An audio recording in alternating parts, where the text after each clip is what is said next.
The air in the sterile consultation room tasted like fear and old bleach. That metallic smell always clings to hospitals, clinging to you, reminding you that you are brittle now. My hip was shattered. I needed the operation, but I didn't need the hurry. Dr. Chen was kind but rushed. He spoke clearly, sketching diagrams of pins and screws on a laminated card. He explained the risks, the recovery time, standard procedure for a man my age. I listened. I always listen. "We can schedule this for Tuesday," Dr. Chen said, tapping the pen against the chart. "It's aggressive, but it will stabilize you quickly." I held up my hand, stopping the rush. "Doctor, wait. Tuesday is too soon. I need a week. Just 1 week." Sarah, my daughter, shifted heavily in her plastic chair beside me. She didn't look at me. She was scrolling through her phone, probably checking the closing price on the house she assumed she already owned. "Arthur, stop being difficult," she sighed, her voice tight with impatience. She used my first name. She always does when she wants to strip away the title of father. I ignored her, focusing on the doctor. "My heart isn't stable enough for an anesthetic on Tuesday. I know my body. Give me a week of stabilizing medication. Let's do it next Thursday." It was a reasonable request. It was my body, my risk. Dr. Chen paused, looking between me and my children. He saw the dynamic immediately. The old man pleading for control, the young ones demanding efficiency. "The sooner we operate, Mr. Davies, the better for your mobility later on," the doctor advised gently. "And the sooner we operate, the sooner we can get him transferred to the recovery facility." Michael, my son, chimed in from the corner. He stood leaning against the wall, dressed in a suit that cost more than my monthly pension. He wasn't even pretending to care about the medical details. He cared about logistics. "We have the power of attorney, doctor," Michael stated, pulling a sheaf of copied papers from his briefcase. "We've agreed to Tuesday. It's what's best for his overall care plan." My overall care plan. Meaning their schedule. Meaning selling the house before winter and not having me delay the closing. I felt a cold burn spread across my chest, colder than the hospital gown. "Michael, Sarah," I said, my voice low and steady, "I am still lucid. I am speaking directly to the physician. I refuse the procedure on Tuesday. I am asking for Thursday." Sarah finally put down her phone. She didn't look angry, just terribly, profoundly amused. "Dad," she said, using the falsely sweet, patronizing tone that always made my blood pressure spike. "We already signed the consent forms. You gave us the authority for all medical decisions 6 months ago. Remember when you had that dizzy spell? We are handling this. Just relax." Then she looked at Michael, and they shared a small shared smirk, a confirmation of their control, a dismissal of my entire existence. Michael added, "It's settled, Dad. Tuesday. Think of the nurses who need their schedule finalized." They worried about the nurses' schedules. They worried about their house sale. They worried about anything except the life of the man sitting in the chair, the man they had promised to protect. I watched the doctor. He shrugged slightly, a gesture of defeat to the legal forms. "Very well. Tuesday it is. We will finalize the paperwork now, per the POA." They ignored my wishes and laughed. They laughed with their eyes, with their easy confidence, assuming the papers in their hand meant I was merely a signature waiting to fade. That laugh. It didn't just hurt my feelings. It cracked something vital inside me. It broke the last thin thread of loyalty I felt toward them. They saw me as a commodity, an elderly burden to be optimized and moved along. They didn't see Arthur Davies, the man who built that house, who paid for their education, who loved them fiercely despite their cold ambition. In that moment, everything changed. I stopped being their father begging for respect, and started being a general planning a surgical strike. Fine, I said, leaning back in the cold chair. I smiled, a small, tight movement that cost me dearly. Tuesday it is. They interpreted my compliance as surrender. They stood up, already discussing where they would meet for celebratory cocktails once I was wheeled away to the pre-op staging area. They left the room to handle the admission paperwork, chatting loudly about how tedious the insurance forms were. Silence fell around me. Dr. Chen finished writing on his clipboard and left to fetch an aide for me. My chance. The hospital bed felt like a battlefield already. I reached into the breast pocket of the ratty old blazer they let me keep. Inside, nestled beneath a crumpled tissue, was the burner phone, an old prepaid device I bought years ago precisely for situations I couldn't yet define, but feared deeply. The children didn't know about it. It couldn't be tracked through my official accounts. My fingers, stiff with arthritis, fumbled with the tiny keypad. I dialed the number I knew by heart. Mr. Henderson, my lawyer for 30 years. He understood discretion. He understood timing. The phone rang twice. A sharp click. Henderson here. His voice was gravelly and impatient as always. I spoke low, barely a whisper, the words burning with absolute resolve. Howard, it's Arthur. Listen carefully. I am in the hospital. Surgery is scheduled for Tuesday morning, but they have made a grave error in judgment. I told him what Sarah and Michael had just done, how they disregarded my clear, sound medical instructions simply because Tuesday suited their own financial timeline better, how they had openly used the power of attorney to silence me. They think they control me, Howard. They think I am finished. Howard Henderson, thankfully, did not waste time on sympathy. What do you need? Arthur, I need the complete and irrevocable revocation of the medical and financial power of attorney they hold, signed, witnessed, notarized, and filed immediately, today, before Tuesday, before any scalpel touches my skin. I could hear the scratch of his pen on the other end. That is aggressive, Arthur. It takes time. They will fight it. They cannot fight what they don't know exists until it's too late. I need a witness who can attest to my current, absolute lucidity. I need a clean signature, away from them. Can you come to the hospital? Now? He hesitated, calculating the logistics. It's a rush job. It will cost extra. Money is irrelevant now. Dignity is not. If they use that POA to rush this surgery against my wishes, they will not inherit a single spoon from my estate. Do you understand the urgency? A sharp intake of breath on the other side. Howard Henderson understood the value of my estate very well. I am on my way, Arthur. I will bring the forms. Where are you? And how will we execute this without the children seeing us? I looked around the room. The curtained partition near the window offered the slightest bit of privacy. I'll tell the aide I need a moment of privacy before they move me to the holding room. You will come disguised as a clergyman, wear a dark suit, carry a thin Bible.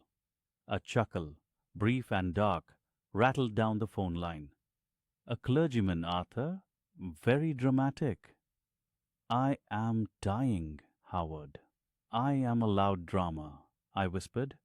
Just make sure that when they check the file again, when they need that final consent signature on Tuesday morning, the power of attorney held by Sarah and Michael Davies has vanished without a trace. It will be gone, Howard promised. But Arthur, who will be in charge of your care if they are revoked? I held the phone tight, watching the door where my children would soon reappear, smelling of expensive coffee and self-satisfaction. I will name a successor, power of attorney, I said firmly. Someone completely outside the family, someone who respects the word no. I hung up just as the door clicked open. It was Sarah, holding a plastic cup of ice water, her face bright and relieved. She had successfully completed the paperwork that sealed my fate, or so she thought. Good news, Dad, she announced brightly. Everything is set. The admission team is coming to take you up to the ward in an hour. Wonderful, I said, closing my eyes. I was exhausted, but a terrible quiet energy was beginning to flood my veins. The clock had begun to tick, but it was now ticking toward the moment of their awakening, not my oblivion. I had 1 hour to execute the plan, 1 hour to use my lucidity, to reclaim control over my final days. I just had to wait for the man in the dark suit to arrive, and pray they didn't look too closely at the hospital visitor logs.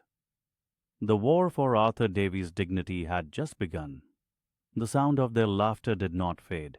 It settled deep, cold, and heavy, right beneath my ribs. I had given them that power. I had handed them the keys to my life, my home, my last few years of dignity. Why? Because that is what parents do.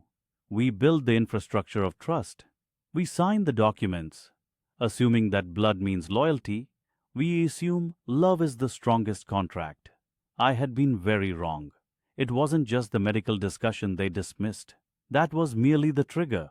The humiliation was the fuel. The laughter was just the sound of two vultures celebrating a confirmed dinner reservation. I lay in my bed that night, the clock ticking towards the surgery date. Every tick felt like a hammer blow, driving a nail into my own coffin. I thought about the house, the home I built, brick by brick, paycheck by paycheck, my sanctuary. Sarah had been talking about streamlining. Thomas mentioned equity release. They use soft modern terms for something old and ugly. Selling everything I owned before my feet were cold. They had POA for my finances too. They had convinced me months ago that it was simply prudent, a safety net. I realized then that the net wasn't for me. It was for them, catching all the assets I owned the moment I fell. The pain in my chest wasn't entirely physical anymore. It was the sharp, tearing agony of final realization. They weren't waiting for me to pass. They were planning around my incapacity. My illness had become their opportunity. The day after the hospital visit, they came over for what they called a supportive brunch. They arrived late. They brought pre-made muffins. Thomas spent the entire time on his phone, occasionally shouting into it about a golf tee time he was almost late for. Sarah, however, was focused. Too focused. She sat opposite me, clutching a folder of documents. She pushed a stack of papers across the table. "Dad," she said, her voice dripping with artificial sweetness. "These are the updated hospital consent forms. You just need to sign here, here, and initial here. Standard stuff." I glanced at the forms. They were dense, medical jargon wrapped in legal complexity. I knew they contained the permissions for the procedure and for every invasive decision they planned to make afterward. "What about the post-op care plan we discussed?" I asked, my voice thin and dry. Sarah waved her hand dismissively, barely making eye contact. "Oh, that's all handled, Dad. We spoke to Dr. Wallace. We're going with the best option, a facility in the city, very modern." I gripped the edge of the table. "I told you, Sarah, I want to recover here, at home, with specialized nursing." Thomas finally looked up from his phone. Annoyance etched on his face. "Dad, don't be difficult. That facility is top tier. And frankly, this house isn't set up for long-term recovery nursing. It has stairs, remember? We need efficiency." "Efficiency," I repeated, the word tasting like ash. "Yes, efficiency," Sarah confirmed, stabbing the forms with her pen. "If you're in a facility, Thomas and I can manage your medical bills and property affairs seamlessly. It makes the logistics much cleaner for us." I looked from Sarah's impatient eyes to Thomas's cold indifference. Logistics, affairs, seamlessly. I was the logistics. I was the affair. And they wanted me out of the way to make their takeover seamless. I took a deep breath, fighting the urge to stand up and scream the truth at them. But screaming changes nothing. Only action does. and action requires silence. Fine, I mumbled, reaching for the pen. Show me where I sign. They brightened instantly. The sheer relief in their faces confirmed everything. They thought they had won. They thought I was beaten, scared, and ready to concede control. I signed the medical consent forms precisely where she indicated, feeling the iron weight of their authority momentarily press down on me. But the authority was temporary. The documentation, however, had to be perfect. Now, about the power of attorney, Sarah pressed, seizing the moment. While you're signing, we just need to ensure the POA documentation is updated too. Just confirming the current terms. Standard review before a major event. I felt a slight tremor in my hand. This was the moment of maximum risk. If I hesitated, they would scrutinize everything. It seems sound to me, I said, letting a slight confusion enter my voice, playing the part of the fading, easily managed father. But I can't quite read that small print anymore. My eyes are tired. Thomas groaned impatiently. It's boilerplate, Dad. It just confirms that Sarah and I have the authority to act in your medical best interest and manage your finances if you are incapacitated. Of course, I murmured, leaning back slightly. You're wonderful children. Just leave those papers here. I'll look them over later, maybe tonight when the light is better. I prefer to review anything involving my estate when I'm alone. Sarah frowned slightly, but Thomas shrugged. Whatever. Just sign the main hospital stuff now. We need those back today. They didn't push the POA review. They already had the core documents filed with their lawyer. They believed their authority was absolute and irrevocable without a massive legal fight. A fight I was clearly too weak to manage. They had underestimated me. They had mistaken my exhaustion for surrender. The moment the front door closed, sealing them outside, the facade of weakness cracked. My mind, which felt slow and muddy when talking to them, suddenly snapped into razor focus. The clock was counting down to surgery. I had perhaps 72 hours until I checked into the hospital. That was my window. After that, anesthetic, recovery, and the very real chance of post-operative confusion would render any legal maneuver impossible. I needed two things, secrecy and speed. I had kept one secret from my children for years. The contact information for Miss Helen Hayes, the notary who handled my wife's estate, and several of my own complex real estate transfers decades ago. She was retired now, but she was discreet and owed me a great favor from an old professional courtesy. I found the small leather-bound address book, tucked away in the back of my study desk drawer, behind the old photo albums. I dialed her number on the landline, sitting perfectly still, listening for any suspicious silence or movement outside. Helen answered on the third ring, her voice surprisingly strong. "Arthur? Good heavens! It's been years! How are you holding up?" "Terrible, Helen. And getting worse," I said, keeping my voice low and flat. "I need a favor. The kind that requires absolute confidentiality and maximum haste." I explained the situation succinctly. The impending major surgery, the existing power of attorney favoring Sarah and Thomas, their open disregard for my medical wishes, and their clear financial motives. I need to revoke every single piece of that authority, Helen. Medical, financial, everything. I need a formal revocation of power of attorney document drafted and executed immediately. Helen Hayes was a consummate professional. She didn't waste time on judgment. "Arthur, you understand the timing is critical. To be effective, you must be of sound, undeniable mind when you sign it. The children must not know, or they will try to file an emergency injunction claiming incapacity." "Exactly. I am lucid now, Helen. I am perfectly lucid. But I won't be in 3 days. I need the document ready for signature within the next 48 hours. Can you mobilize?" She paused only for a moment. "I can do it. I have remote witness access, and I can arrange a mobile notary to meet you. But where? Not your house? Too risky? I thought hard. Where could I go? Under the close watch of my children, where I could sign official documents without interference. The pre-op physical, I finally decided. I have one mandatory final checkup at the hospital 2 days from now. They require a lawyer or notary present if I decide to make any final formal adjustments to my instructions. It was a small dusty clause in the hospital's patient rights documentation, something I had researched carefully after their initial betrayal. It was designed for last-minute will updates, not dramatic POA revocations. That's risky, Arthur. Highly visible, but necessary, Helen. The children will be waiting in the general lounge. I will request 5 minutes of private consultation with the pre-op nurse.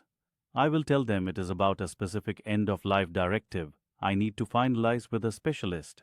They won't challenge that. It sounds appropriately final and sad. Clever, Helen conceded. But this requires absolute precision. Once signed, that document needs to be filed immediately, and a certified copy must be placed in your official medical file before you are wheeled into the operating room. That is the entire point, Helen. When they check that file again, looking for their authority, it must be gone, replaced by a formal, notarized statement that says, "This person speaks for himself." We discussed the fee. I told her money was irrelevant. I would pay whatever it took. What I truly valued was my dignity, which they had tried to steal. We set the time, 10:30 a.m., 2 days away, in the quiet consultation room adjacent to the surgical intake wing. I would ensure I was alone. The next 2 days were an exercise in supreme self-control. I played the role perfectly. I ate little. I spoke in slow, tired sentences. I sighed frequently. When Thomas called, I coughed and said I was resting for the big day. I wanted them to feel secure. I wanted them to feel absolutely confident in their control. They needed to believe I was grumbling, that the POA was their impenetrable fortress. Sarah called the evening before the pre-op physical. "Dad, we'll see you tomorrow at 10 a.m. We'll drive you to the hospital. Thomas and I want to be there for every step. We need to look over the final intake forms." Their intent was clear. Supervision. They wanted to ensure I didn't speak a word out of turn to the admitting staff or try to change my consent. "That's very thoughtful of you, dear," I said, managing a shaky voice. "I appreciate your concern." Inside, a coil of cold steel tightened in my gut. They would be there, waiting, but their presence would only make the victory sweeter. The morning of the physical arrived. Sarah and Thomas were overly solicitous, helping me into the car, reminding me to take my pills. They chatted about the costs of the upcoming surgery and how the POA would save them countless administrative headaches. I nodded mutely. The hospital air was sterile, cold, and smelled of fear and forgotten dreams. We were ushered into the pre-op area. It was busy, but hushed. A kind nurse named Maria began the intake process. Sarah, leaning forward possessively, answered the questions before I could. Allergies? Yes, she knew. Medication schedule? Yes, she had the list. Nurse Maria smiled politely, but looked at me. "Mr. Arthur, are you happy with the current power of attorney on file for medical decisions?" This was the opening. I paused, looking gravely at Sarah and Thomas. They smiled back, triumphant. "Yes, I am happy with the legal power of attorney documents," I confirmed slowly, emphasizing the word documents. "But before signing these final intake forms, I have one highly personal matter to discuss with a notary I've retained. It concerns my final directives, something my children don't need to be burdened with." Sarah's face went rigid. "Dad, what final directives? We're your POA. We should handle those burdens." "It's a specific spiritual matter, Sarah," I insisted, looking directly at the nurse. "Something private. I require 5 minutes alone in the consultation room with my legal counsel before I finalize these hospital consent papers." The nurse checked her protocol binder. We do allow patients to finalize personal directives before major procedures. 5 minutes. The rest of the intake forms must be signed immediately afterward, Mr. Arthur. Perfectly fine, I replied. Sarah sputtered. But, Dad, that's ridiculous. We are your representatives. I shook my head slowly, gripping the armrests. I appreciate your presence, children, but this is the final, lonely business of life. Give me 5 minutes. I played the role of the frail, dignified elder, contemplating his end. They backed down, frustrated but unwilling to create a scene that would paint them as overly controlling in front of the hospital staff. Fine, Thomas hissed, but hurry up. Our lunch reservations are tight. They retreated to the crowded waiting area, watching me like hawks. Nurse Maria led me into a small, quiet room. 5 minutes. That was all I needed to reclaim my future. I sat down. Helen Hayes' associate, a young, intensely focused notary named Mr. Chen, was already waiting. His briefcase snapped open, the prepared documents resting on the small table like instruments of war. "Good morning, Mr. Arthur," Mr. Chen whispered. "Let's dispense with formalities," I instructed. "I need to sign the revocation of power of attorney, both the medical and the financial. Now." He presented the documents. I read the single clear paragraph aloud, confirming my intent. I, Arthur D. Surname, being of sound and discerning mind, hereby revoke in its entirety any and all previously executed, durable, general, or specific powers of attorney, effective immediately upon the date and time of notarization listed below. I took the pen. My hand was steady now, stronger than it had been in years. I signed my name, clearly and deliberately, across the space marked Grantor. Mr. Chen witnessed, signed, and then affixed the notary seal. The stamp hit the paper with a dull, decisive thud. It was done. My authority was reinstated. Their paper authority was confetti. Mr. Chen immediately produced 3 certified copies. One for you, Mr. Arthur, one for my office to file digitally instantly, and this one, he said, holding up the 3rd copy, pristine and heavy with the seal. This one, I finished, taking the paper and gripping it tight, goes directly into my patient chart. Before they prep me, it needs to be the last document the hospital sees before the knife touches me. Mr. Chen nodded, packing his briefcase. "I will wait until you call Nurse Maria. Then I will immediately deliver this certified copy to her for filing in your chart, according to your specific instructions. Thank you. Helen will hear from me.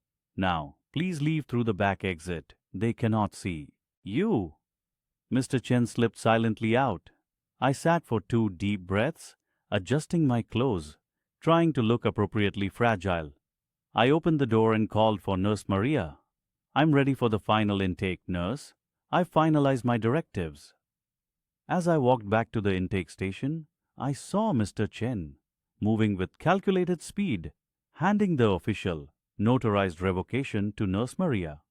She glanced at the title, her eyes widening slightly, understanding the gravity of what she held. She immediately placed it, face up, on top of the stack of my patient chart documents. I sat down, feeling lighter than I had in months. Sarah and Thomas rushed back over. "Everything done, Dad? No more surprises?" Thomas asked, irritated. I smiled, a genuine calm smile they had not seen in a long time. "Everything is settled, Thomas. Completely and definitively settled." I reached for the final surgical consent form, the one that allowed them to wheel me into the room. They had wanted control before the surgery. They had ignored my wishes and laughed. Soon they would look for that POA, searching for their authority, and find nothing but a blank space, a power revoked by a man they thought was already too weak to fight back. The scalpel was coming, but the real surgical procedure, the removal of the parasitic influence, was already complete. I signed the final hospital consent form, confirming I was ready for the operation. The countdown had begun. They were oblivious, smiling down at their feeble, compliant father. The moment of truth was only hours away. The moment when the scalpel was prepped and the file was pulled for final confirmation. The moment the power of attorney would officially, dramatically, vanish. The clock on the wall moved slower than a funeral procession. Every tick was a measured insult. It had been 4 days since they admitted me. 4 days since David waved his hand, dismissing my concerns about the bypass option. 4 days since Sarah said, "Daddy, stop worrying about money. You won't need it where you're going." That phrase, "where I'm going." It wasn't just about the surgery anymore. It was about the dignity they had tried to steal from me while I was still breathing. I lay still, a landscape of tubes and wires, but my mind was a raging storm. They saw a sick man. They saw a liability. They saw a signature on a paper. I needed silence to work. My room was monitored, but the nurses respected my rest time after lunch. David and Sarah usually coordinated their visits, leaving a 4-hour window in the late afternoon where they were both at their jobs, finalizing plans I never consented to. This window was my battlefield. I reached for the old burner phone I kept hidden in my slipper bag. I had learned a long time ago that if you want privacy from your children, you need technology they don't know exists. I dialed the number I hadn't used in 3 years. Marcus. Marcus had been my lawyer, my confidant, and the man who handled my original will. He was discreet, expensive, and ruthless. The perfect choice for a quiet revolution. He answered on the second ring, his voice low and professional. "George, you sound like you're calling from a submarine." "I am, Marcus. A very sterile white submarine. I need an emergency visit within the next 2 hours." I cut straight to the point. No pleasantries. Time was the currency I had the least of. "I need to revoke the existing medical and financial powers of attorney, effective immediately. David and Sarah." A long pause hung over the line, heavier than the oxygen mask beside me. "George, you're having major surgery tomorrow. Are you absolutely certain you want to undo everything we set up? This will leave you exposed during recovery."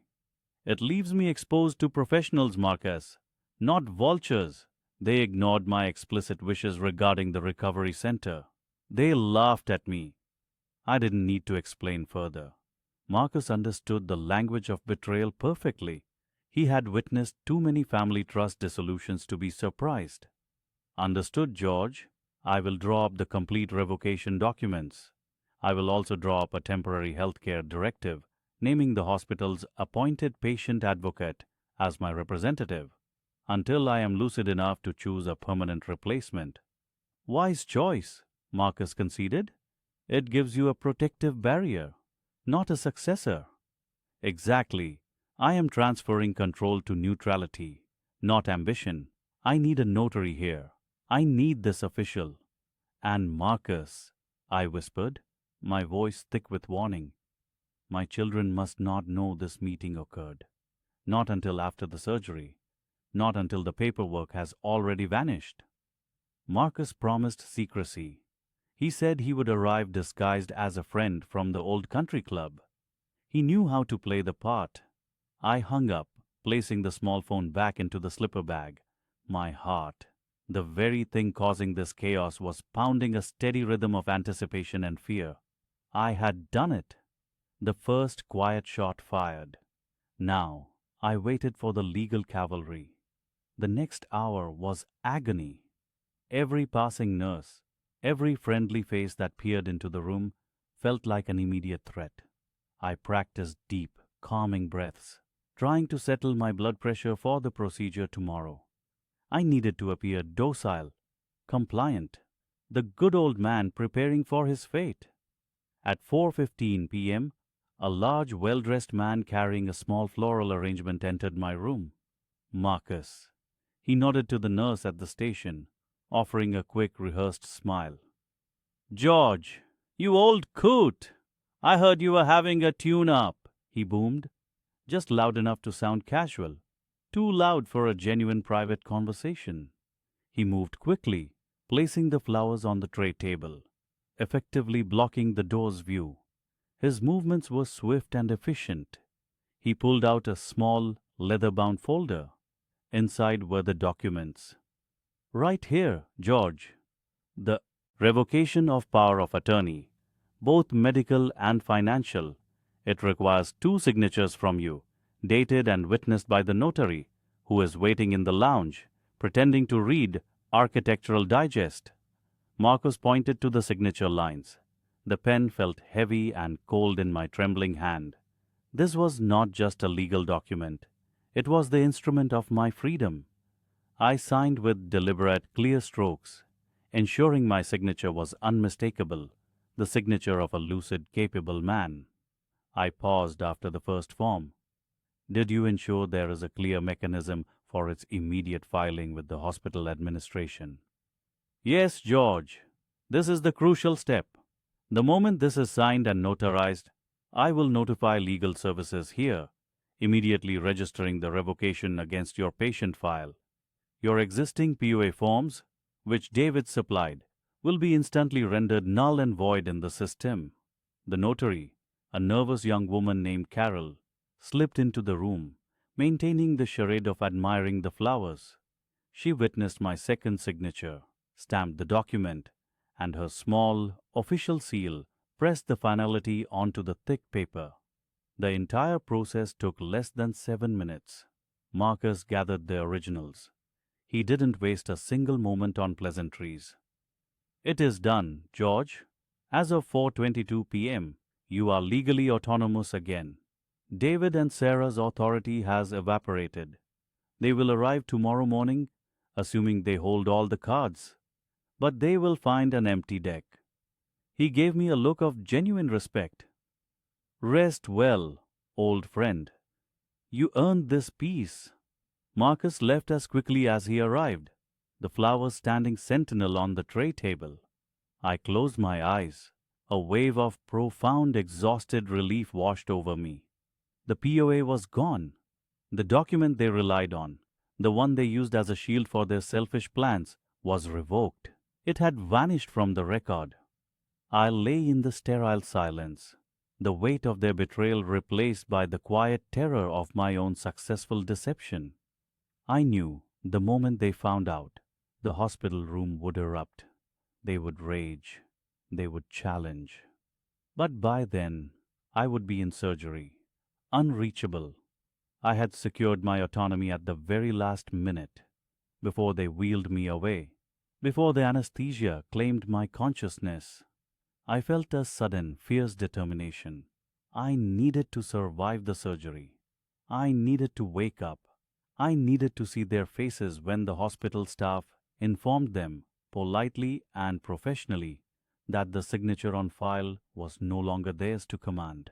I closed my eyes, focusing on the rhythmic beep of the cardiac monitor. Beep, beep, beep. That sound was proof that I was still here. I thought about the house. I thought about the trust funds. I thought about the years of quiet disrespect. The revenge felt cold, clean, and entirely appropriate. Tomorrow they would walk into the hospital, ready to sign consent forms for treatments I didn't want, ready to discuss the expensive, remote facility I refused to go to.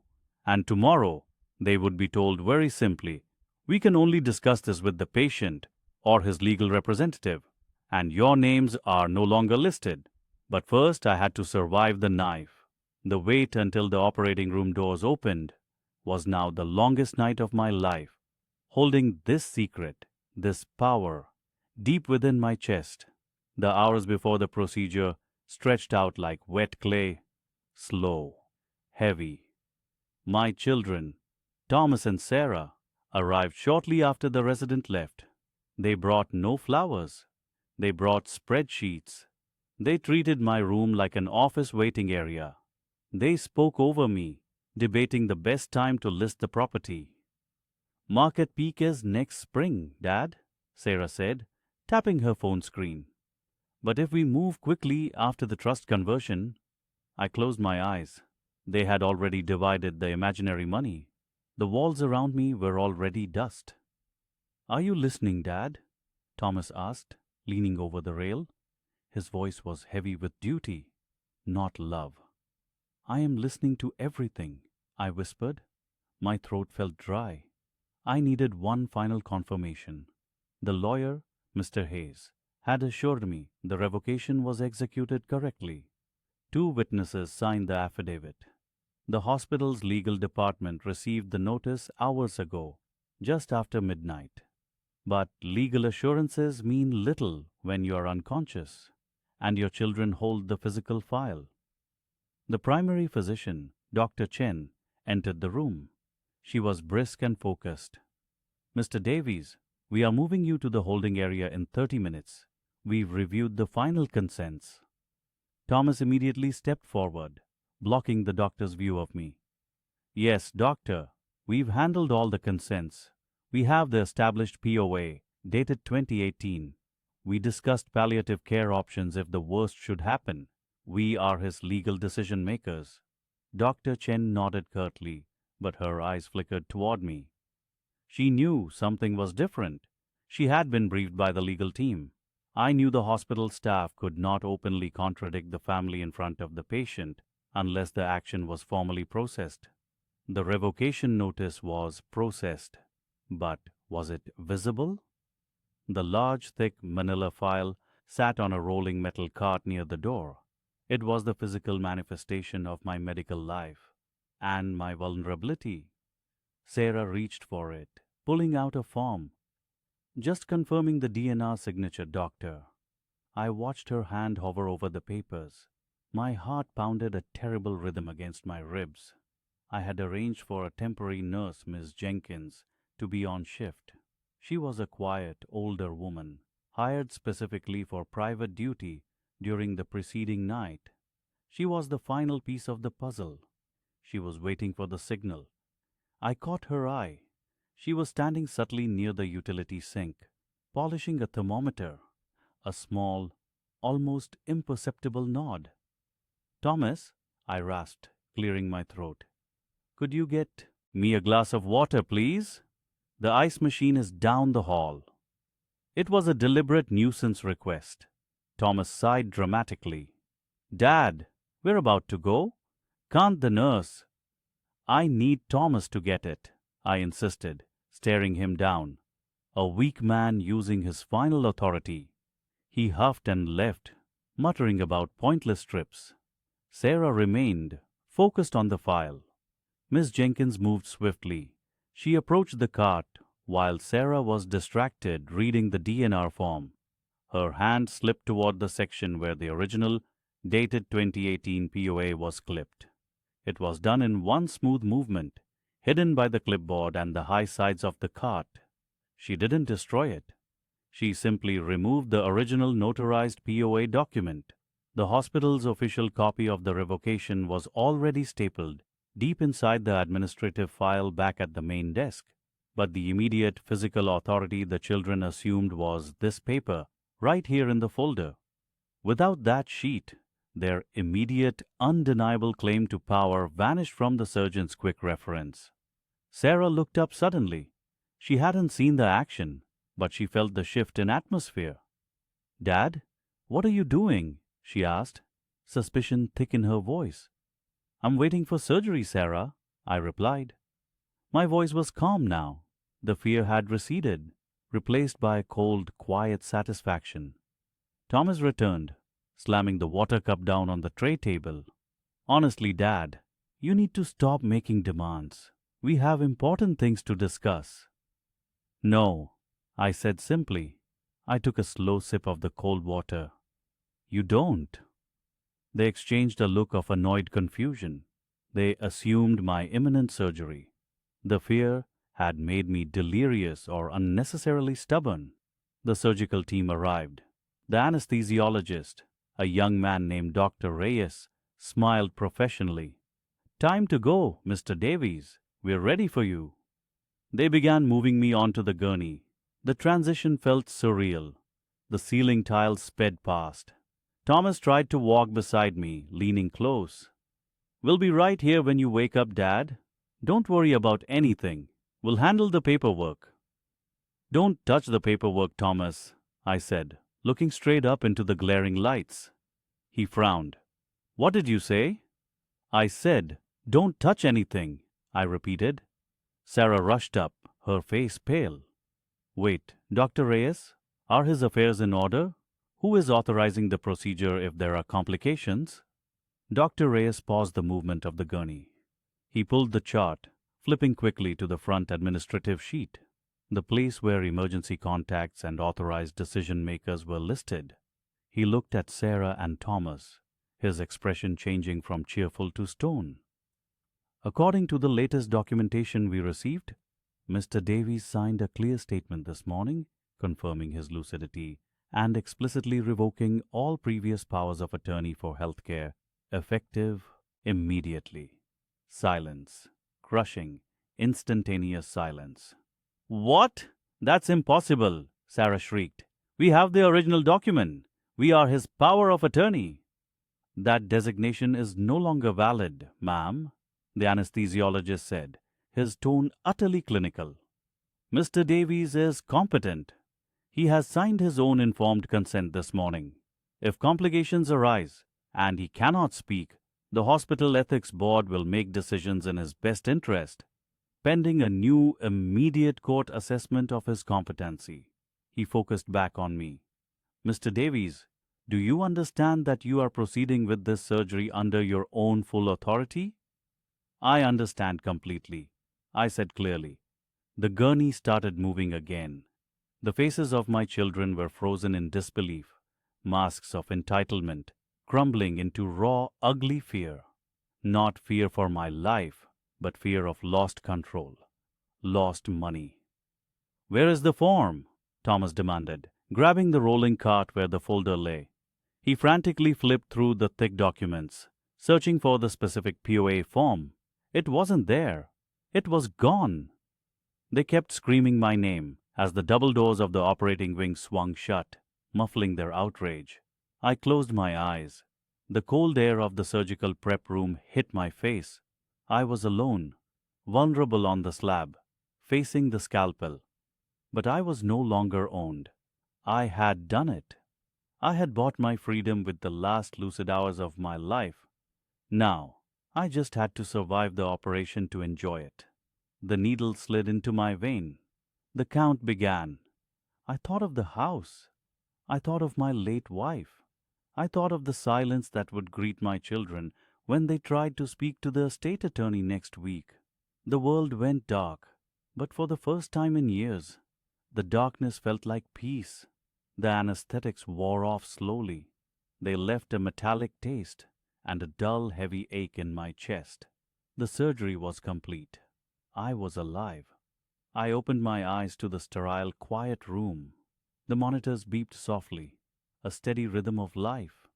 It was a sound of victory, not just recovery. I had done it.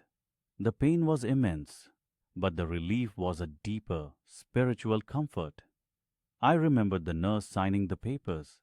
I remembered the calm efficiency of the patient advocate.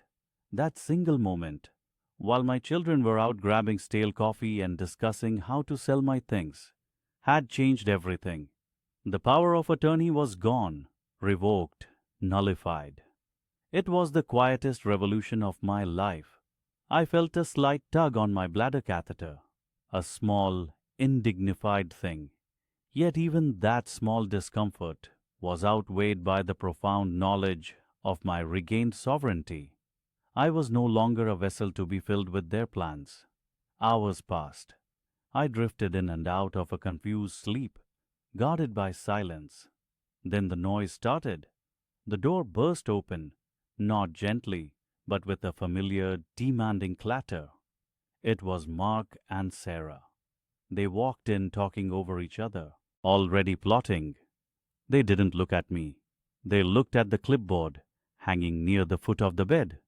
See, Mark, we need to push for the discharge planning immediately. If he stays here too long, the fees climb, Sarah muttered, adjusting her expensive coat. Mark nodded, tapping his phone. I told the realtor Monday. She needs access to the upstairs for photos. We have the POA, right? We authorize the locksmith if he gives trouble. They spoke of me in the third person, as if I were a piece of furniture being appraised. I closed my eyes tighter, let them dig their own hole. They finally noticed I was awake. "Oh, Dad." "Good," Mark said, leaning in with a forced smile. It didn't reach his eyes. "You scared us, but everything went fine. See, we handled it." "We signed the papers they needed," Sarah added, patting my hand dismissively. "The pre-authorization for the assisted living transfer is ready to go once you can stand. Isn't that wonderful? No stress for you." Stress for them meant anything that interrupted their acquisition schedule.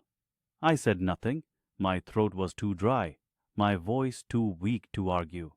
I let the silence be my answer. They continued their planning session right there, over my half-sedated body. They discussed the equity release. They discussed how convenient the new home was, closer to Sarah's golf club. They planned my future life as if it were a mandatory itinerary handed out at an airport.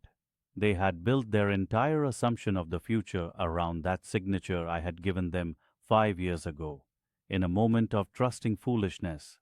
Now, their foundation was sand. A nurse, a kind woman named Angela, came in to check my vitals and adjust my IV drip. "Mr. Peterson is doing well," she announced cheerfully. Mark stepped forward instantly, puffing out his chest. "Yes, we are the power of attorney holders here. We need the details on the aftercare instructions. We are authorized to make all decisions regarding his physical therapy and discharge schedule." Angela looked down at her tablet, her brow furrowing slightly. Sarah, sensing a bureaucratic delay, jumped in impatiently. "Yes, just tell us what form needs signing for the next phase. We have the full medical POA. It's on file." The nurse straightened up. Her smile faded, replaced by a look of careful professionalism. "Sir, ma'am," Angela began, choosing her words deliberately. "I apologize, but there seems to have been a change in documentation." Mark laughed, a sharp, nervous sound. "A change? What change? We signed everything yesterday morning." "We followed procedure. The papers are valid," Sarah insisted, her voice already rising in volume. Angela gestured towards the door. "If you could step out for a moment, I can speak with the attending physician. But according to the digital file this morning, the status of the medical and financial power of attorney previously held by you two," she paused, looking directly at them, "was formally and legally revoked before the procedure began." The room went silent. The only sound was the steady, gentle beep of the heart monitor, confirming that my heart was, indeed, still beating. Mark's face lost all color. He looked like someone who had just walked into a glass wall. "Revoked? That's impossible," he whispered, sounding genuinely wounded, as if the hospital had stolen his wallet. "It cannot be revoked. We have the original copies." Sarah shrieked, her veneer of composure shattering completely. "He was medicated. He was pre-op. He can't think straight." Angela remained utterly calm. "Mr. Peterson was deemed fully lucid and oriented at the time of the action, ma'am." The revocation was witnessed by the hospital's official patient advocate and the documentation filed with the county clerk's office simultaneously. "All previous authorizations are null and void."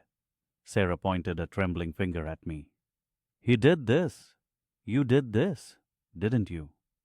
My mouth was dry, but the pain medication was strong enough to give me a small, beautiful bubble of indifference. I looked her straight in the eye, and for the first time in 30 years, I didn't flinch. "I decided," I managed to rasp out. It was a tiny sound, but it hit them like a gavel slam. Mark advanced on the bed, his face twisting into fury. "You manipulative old—" "Sir!" Angela's voice was instantly sharp, cutting him off. She stepped between him and the bed. "I must ask you to maintain composure. If you cause a disturbance, I will call security." The shift in power was immediate and brutal.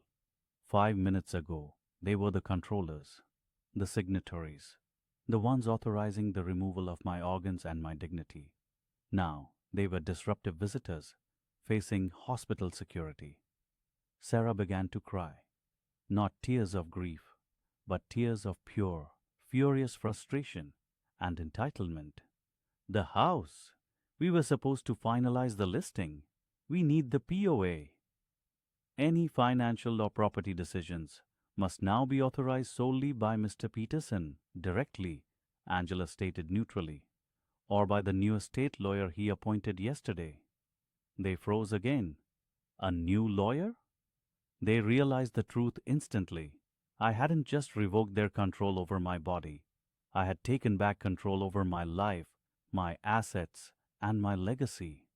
The entire foundation of their immediate future, the promised equity, the guaranteed inheritance, had evaporated in a single surgical strike I had planned from my hospital bed. They tried to argue with the nurse, demanding to see the paperwork, demanding to speak to the administrator, citing their decades of loyalty, their words, not mine. Angela was immovable. The hospital protected its patient. Finally, Mark, defeated and humiliated, pulled Sarah towards the door. "This isn't over, Dad," he snarled under his breath. "You are not well enough to handle this. You will regret this." I watched them leave, two figures consumed by greed and shock, their careful plans ruined by a pen stroke. The door closed with a muffled sound. Silence returned. I closed my eyes, letting the immense wave of exhaustion wash over me. The pain was still there, but it was background noise now. I had traded physical pain for peace of mind. It was the best bargain I had ever made. Angela came back to my side, gently fluffing my pillow. "You rest now, Mr. Peterson. You have a long recovery ahead." "Thank you, Angela," I whispered. She smiled softly. It was quite the surprise, but sometimes people need to feel that they are heard.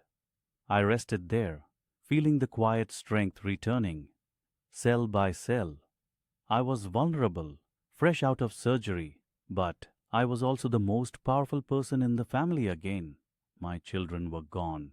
They had no authority to approve my pain meds, approve my discharge, or approve the sale of my beloved home. They were adrift, realizing that the old man they thought was docile and senile was in fact lucid, calculating, and had planned this precise moment of justice. The surgery had saved my body, but the revocation had saved my soul. I knew they would come back.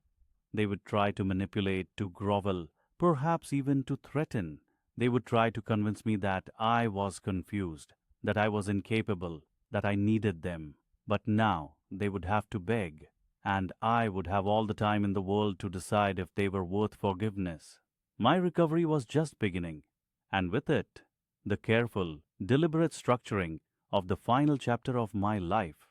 The next few weeks would be crucial. I needed to heal, and I needed to finalize the new instructions for the lawyer. The house was safe for now, but the disposition of the estate, that needed careful consideration. I had escaped their control, but the true reckoning, the decision about who deserved what, or nothing at all, was still ahead. And this time I was holding the pen.